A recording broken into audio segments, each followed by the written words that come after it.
It was well past midnight in the exhibition hall, the kind of quiet that almost feels heavy.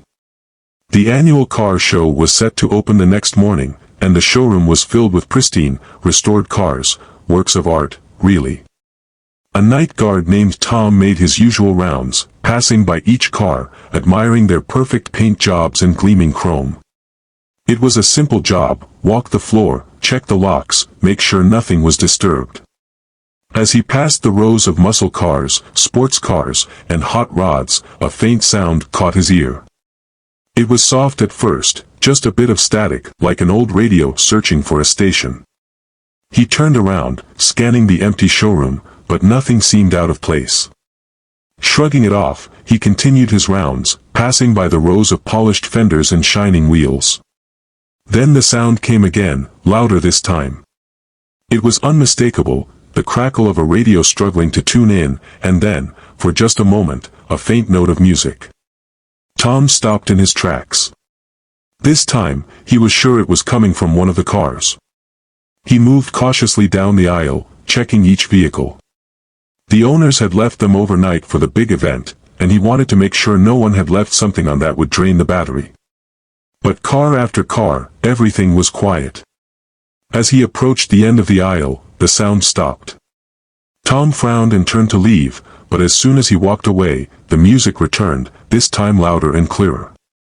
It was coming from a stunning car parked just ahead of him, a metal-flake blue Pontiac Trans Am. The car was immaculate. Its glossy paint sparkled under the lights, and the leather-white interior looked untouched. The Firebird symbol emblazoned on the hood gleamed like it was fresh off the factory line. Tom approached cautiously. The song playing through the radio was an old classic rock hit, a familiar tune, but no key was in the ignition, and the engine was off. As he reached for the door, it was locked. The radio blared on, loud and clear, as if someone had just cranked up the volume. He jumped back, startled by the sudden burst of sound. Heart racing, he stepped away from the car, trying to gather his thoughts. There was no explanation for this. No one was in the car, it wasn't running, and yet the radio was playing loud enough to fill the whole showroom.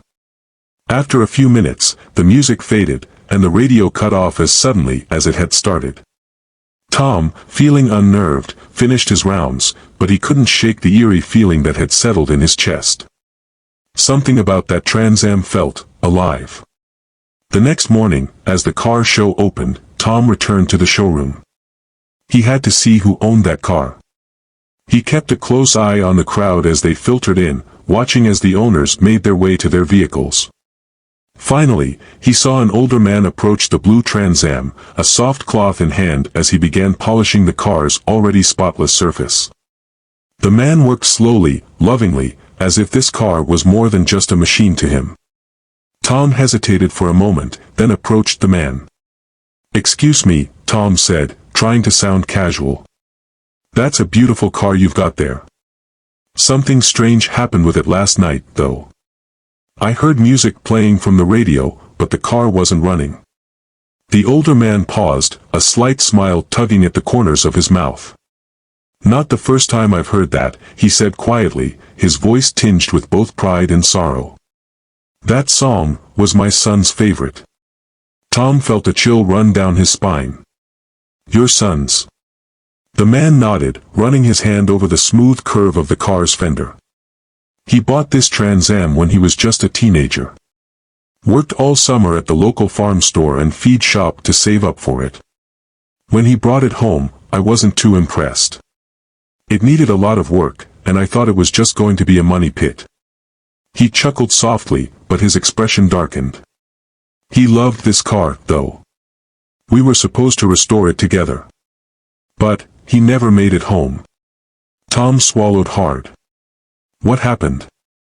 The man's eyes glazed over with old memories. He joined the army after high school. Did his basic training, and then, they sent him to Iraq. He didn't come back. He paused, his hand resting on the hood of the car. I've spent years restoring this thing, piece by piece. It's my way of remembering him. Keeping a part of him alive. Tom felt his chest tighten. I'm sorry for your loss, he said, unsure what else to say. The older man smiled sadly. Thank you. But in a way, he's still here. Sometimes, when I take this car to shows, I hear his music. The same song he used to blast as he'd drive it down those backcountry roads. That was his favorite thing in the world, to go cruising with the radio blaring. Tom stared at the Trans Am, suddenly understanding. Last night, the song was playing. It was like the car came to life. The older man nodded, his eyes misting over. That doesn't surprise me. He never got to take it to a car show, but I think he's still with it. Still with me. Maybe he's making sure it gets the attention it deserves. Tom felt a strange mix of awe and unease. The story was beautiful, but it left him with an eerie feeling, as if the car itself was a bridge between the living and the dead. As the older man continued to polish the car, Tom took one last look at the Trans Am. The metal-flake paint shimmered in the morning light, almost as if the car was alive, glowing with an energy all its own. Somewhere in that gleaming machine, the spirit of a young man still lingered, loving his car and the open road, just as he had in life. As Tom walked away, the song echoed in his mind, leaving him wondering if maybe, just maybe, the Firebird wasn't just a car, but a guardian of memories, driven by something far beyond this world. Written by Squirrel Sandwich.